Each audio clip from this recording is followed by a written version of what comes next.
और बुलेटिन की शुरुआत गृह मंत्री अमित शाह के मिशन कश्मीर के साथ करेंगे। गृह मंत्री के कश्मीर दौरे का आज तीसरा और आखिरी दिन है। थोड़ी देर बाद गांदरबल जिले में स्थित खीर भवानी मंदिर जाने का प्लान है।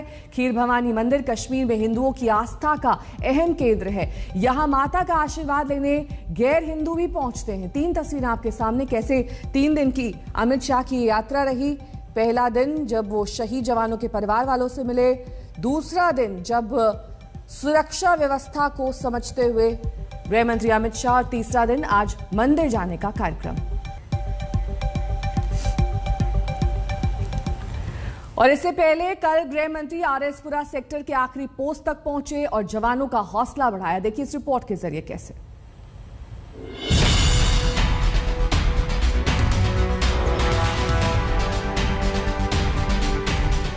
ऐसे वक्त में जब भारत पाकिस्तान सरहद पर तनाव तेज है, तो जवानों का हौसला बढ़ाने गृह मंत्री अमित शाह खुद आरएसपुरा सेक्टर में बॉर्डर के आखिरी पोस्ट पर पहुंच गए।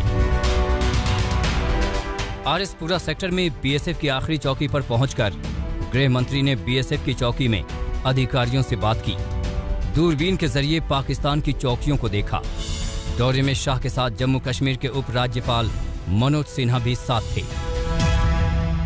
गृह मंत्री अमित शाह पहुंचे हैं 3 दिन के जम्मू कश्मीर के दौरे पर। शाम अचानक जम्मू में गुरुद्वारा में लोगों से मिलने के बाद, माइनॉरिटीज में विश्वास जगाने की कोशिशों के बाद वो पहुंच गए सीधे आरएसपुरा के सेक्टर में।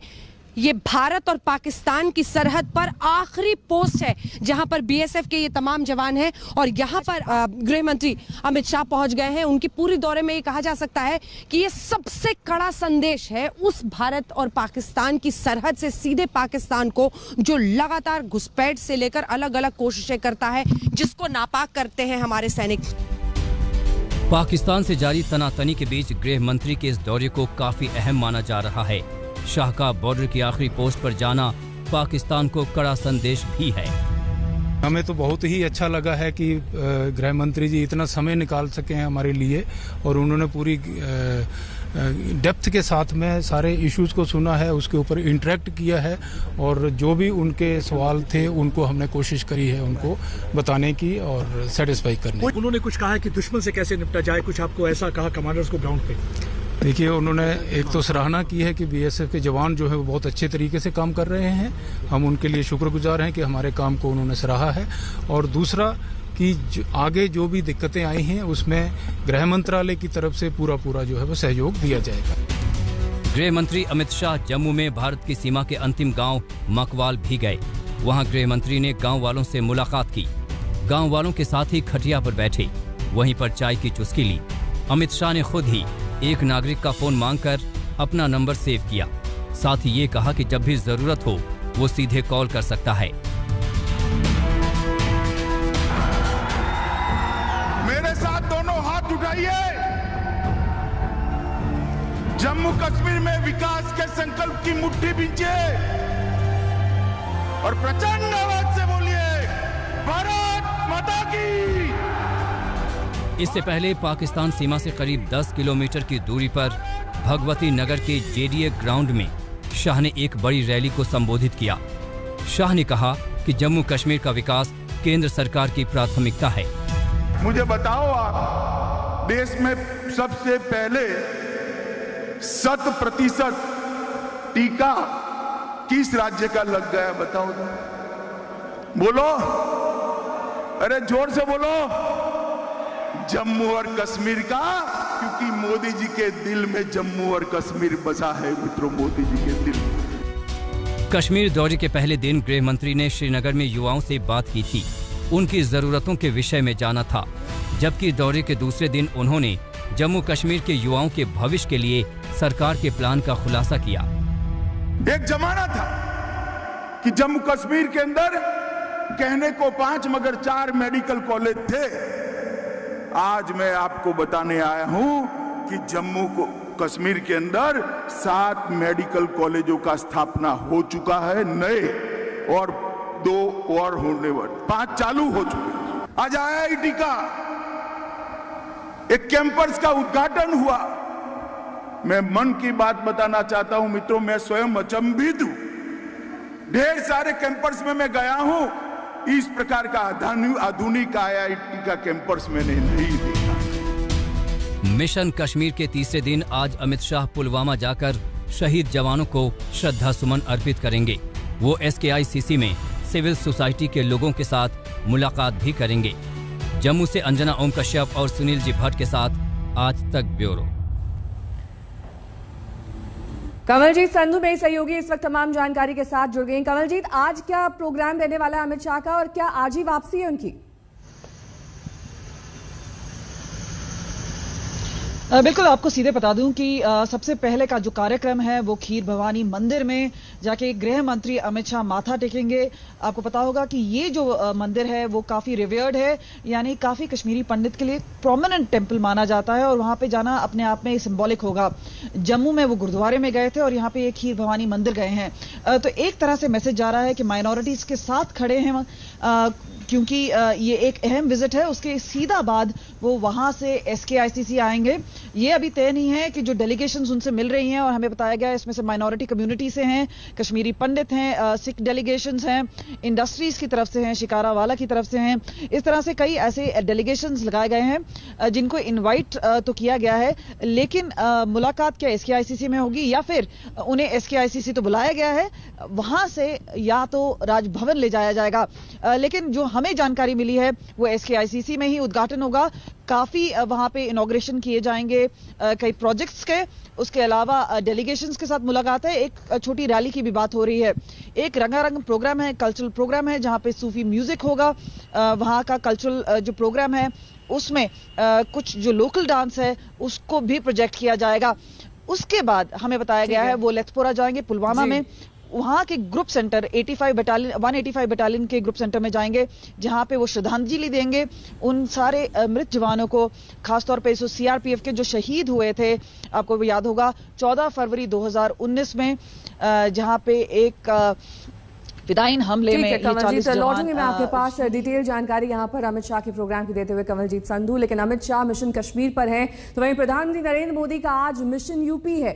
PM मोदी आज सिद्धार्थनगर और वाराणसी के दौरे पर जाएंगे। करीब 1.5 घंटे बाद यानी कि सुबह 10:30 बजे सिद्धार्थनगर से PM मोदी यूपी के 9 मेडिकल कॉलेजेस का उद्घाटन करेंगे। इसके बाद अपने संसदीय क्षेत्र वाराणसी जाकर PM आत्मनिर्भर स्वस्थ भारत योजना का शुभारंभ करेंगे।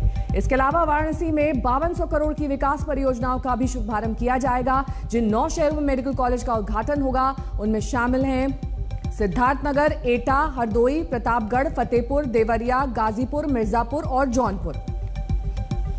जहां तक प्रधानमंत्री के आत्मनिर्भर स्वस्थ भारत योजना की बात है, तो इसका मकसद शहरी और ग्रामीण क्षेत्रों में सार्वजनिक स्वास्थ्य के बुनियादी ढांचे में महत्वपूर्ण खाई को पाटना है। ये राष्ट्रीय स्वास्थ्य मिशन से अलग योजना है। इसके तहत शहरी क्षेत्रों में करीब 11,000 हेल्थ और वेलनेस सेंटर स्थापित होंगे, जबकि 10 राज्यों में करीब 17,000 ग्रामीण हेल्थ और वेलनेस सेंटर खोले जाएंगे। इसके अलावा 5 लाख से ज्यादा आबादी वाले सभी जिलों में क्रिटिकल केयर सेवाएं उपलब्ध कराई जाएंगी। क्योंकि अलग दौर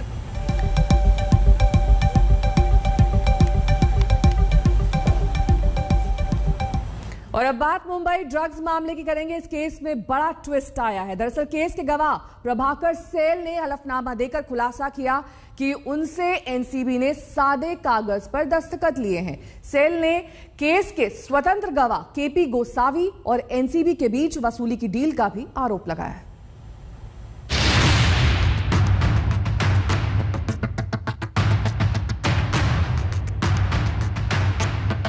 वो गाड़ी में उन्होंने आर्यन खान को बिठाया और एनसीबी के एक अधिकारी भी थे। वहां पर सालेकर करके एक ऑफिसर थे एनसीबी के, सालेकर। तो उन्होंने मुझे पेपर्स दिया, बोलते इस पे साइन कर। मतलब सर ब्लैंक है ये पूरा। वहां से वानखेड़े साहब आ गए। ये हैं प्रभाकर सेल, जिस मुंबई क्रूज ड्रग्स केस में फिल्म अभिनेता शाहरुख खान के बेटे आर्यन खान मुंबई की आर्थर रोड जेल की सलाखों में हैं। उस केस के अहम गवाह प्रभाकर सेल की एक और पहचान है। वो एनसीबी हिरासत में आर्यन के साथ सेल्फी में नजर आ रहे केस के स्वतंत्र गवाह केपी गोसावी के बॉडीगार्ड भी हैं। एक हलफनामे के जरिए प्रभाकर सेल ने इस केस में साजिश और वसूली के एंगल का खुलासा कर केस में नया मोड़ ला दिया है। 25 का बॉन्ड डल, लास्ट 18 में फाइनल कर, 8 अपने को वानखेड़े को देना है, 10 अपने को बांट लेना है करके। अच्छा 25 मतलब क्या? 25 लाख कितना? 25 CR 25 करोड़ रुपया। क्या 25 करोड़ का बॉम्ब डालो? क्या बोला उन्होंने? हाँ बॉन्ड डाल, लास्ट 18 तक फाइनल कर, 8 वानखेड़े साहब को देना है, बाकी का हम लोग को रखना है। वानखेड़े साहब मतलब समीर वानखेड़े। ये किससे बात कर रहे थे? ये सैम से बात कर रहा था। सैम से। हाँ। तो बोला वो पूजा मैडम फोन नहीं उठा रहे, तो किरण गोसाई ने बोला चल जाने छोड़ दे, मैं भी जा रहा हूँ घर। आज तक के कैमरे पर प्रभाकर ने दावा किया कि जिस रात आर्यन की गिरफ्तारी हुई, केपी गोसावी का बॉडीगार्ड होने के नाते उस रात वो पूरे नाटकीय घटनाक्रम का गवाह बना। प्रभाकर के मुताबिक उसने गोसावी और सैम डिसूजा के बीच की बातचीत सुनी थी, जिसके मुताबिक गोसावी ने आर्यन को छोड़ने के एवज में 25 करोड़ रुपए की मांग रखी थी। बाद में गोसावी ने यह डील 18 करोड़ रुपए में सेटल करवाई, जिसमें से 8 करोड़ रुपए समीर वानखेड़े के पास जाने थे। प्रभाकर का दावा है कि डील को लेकर शाहरुख खान के मैनेजर पूजा डडलानी ने गोसावी से मुलाकात भी की थी। प्रभाकर का दावा है कि बाद में किसी वजह से ये डील नहीं हो पाई। इन आरोपों का मतलब यही है कि गोसावी इस केस में सिर्फ गवाह नहीं था, बल्कि वो इस केस में वसूली की कोशिश कर रहा था। प्रभाकर एक बड़ी साजिश की तरफ इशारा करते हुए ये भी कहा कि एनसीबी ने उससे ब्लैंक पेपर पर दस्तखत कराए। साइन करते वक्त है ना, वहां पर सालेकर करके एक ऑफिसर थे एनसीबी के, सालेकर। तो उन्होंने मुझे पेपर दिया, बोलते इस पे साइन कर। बोला सर ब्लैंक है ये पूरा। अच्छा। वहां से वानखेड़े साहब आ गए। वानखेड़े मतलब समीर वानखेड़े? समीर वानखेड़े, हाँ। उन्होंने मुझे बोला अरे साइन कर रहे काय ना होत, मतलब सर ब्लैंक है। तो सालेकर साहब बोले अरे कर काय ना होत करो। एक मिनट, आप ये बात कह रहे हैं कि आपने एज अ पंच जो साइन किया था वहां पर, आपने ब्लैंक पेपर पर साइन किया था? हाँ। कम से कम 9 से 10 पेपर पे मैंने साइन किया था। ब्लैंक सब ब्लैंक थे। वहाँ पे कुछ लिखा नहीं था कि क्या माल बरामद किया गया? कुछ भी नहीं लिखा था। अच्छा, फिर क्या हो गया उसके बाद में? उसके बाद में उन्होंने जो सालेकर थे एनसीबी अधिकारी, उन्होंने मेरे पास आधार कार्ड मांगा। तो मैंने बोला एक काम करो, आप अपना नंबर दो, मैं आपको व्हाट्सअप करता हूँ सॉफ्ट कॉपी। तो उनका मैंने नंबर लिया और उनको मैंने व्हाट्सअप किया। प्रभाकर सेल के मुताबिक गोसावी ने आर्यन की फोन पर किसी से बात भी करवाई थी। प्रभाकर के दावों पर यकीन किया जाए तो कई बड़े सवाल खड़े होते हैं। पहला सवाल तो यही है कि गोसावी ने आर्यन खान के मोबाइल पर किससे बात करवाई थी। दूसरा सवाल यही है कि एनसीबी ने प्रभाकर सेल से खाली कागजों पर साइन क्यों करवाए थे। तीसरा सवाल यह है कि शाहरुख खान से 18 करोड़ की डील की बात गोसावी ने किसके कहने पर की थी। और चौथा सवाल यह है कि पूरी रेड के दौरान एनसीबी के साथ रहने वाला गोसावी कहां फरार है।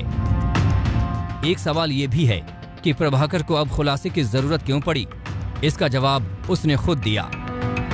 मेरे अंदर अभी डर पैदा हुआ कि इतना अगर हो रहा है तो मेरे ऊपर भी आ सकते हैं। तो इसका डर लग रहा है आपको? यही अगर मैं पंचनामा में हूँ, मेरा ब्लैंक पेपर पे साइन लिया है, तो वानखेड़े सर को लगता रहेगा कि ये आदमी को पहले उठा लो करके। ऐसा मेरा मानना है। इसके लिए मेरे अंदर अभी मेरा डर पैदा हुआ है, इसके लिए मैं फेस होना चाहता हूँ।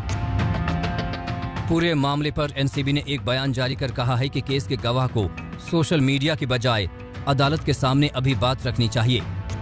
उधर एनसीबी के जोनल डायरेक्टर समीर वानखेड़े ने मुंबई पुलिस कमिश्नर को चिट्ठी भेजकर यह सुनिश्चित करने का अनुरोध किया है कि गलत उद्देश्यों से फंसाने के लिए उन पर कोई कानूनी कार्रवाई न हो।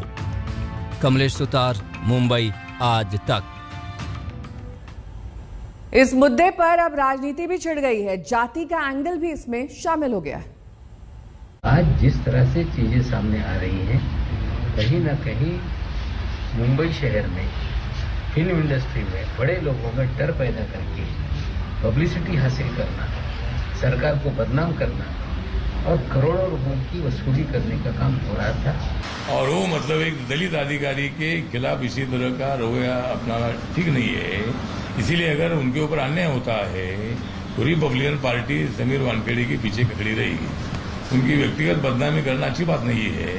और नवाब मलिक जी को हमारा कहना है कि भाई आपकी जवाई को भी जमानत नहीं मिली है, आपकी जवाई को ड्रग से हटाओ और उनके ऊपर कार्रवाई होगी नहीं, लेकिन जानबूझकर रोज नवाब मलिक जी आरोप प्रत्यारोप कर रहे हैं। और जो अभी पंच ने जो कुछ आरोप लगाए हैं वो समीर वानखेड़े ने डिनाई की है कि भाई ये था, गलत है। लेकिन अगर कोई सही है या क्या है उसकी इंक्वायरी होनी चाहिए।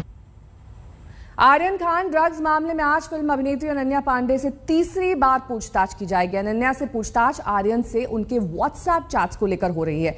चैट में किसी चीज के जुगाड़ की बात की जा रही है। किस चीज के जुगाड़ की बात हो रही है, इसी पर अनन्या से पूछताछ होगी।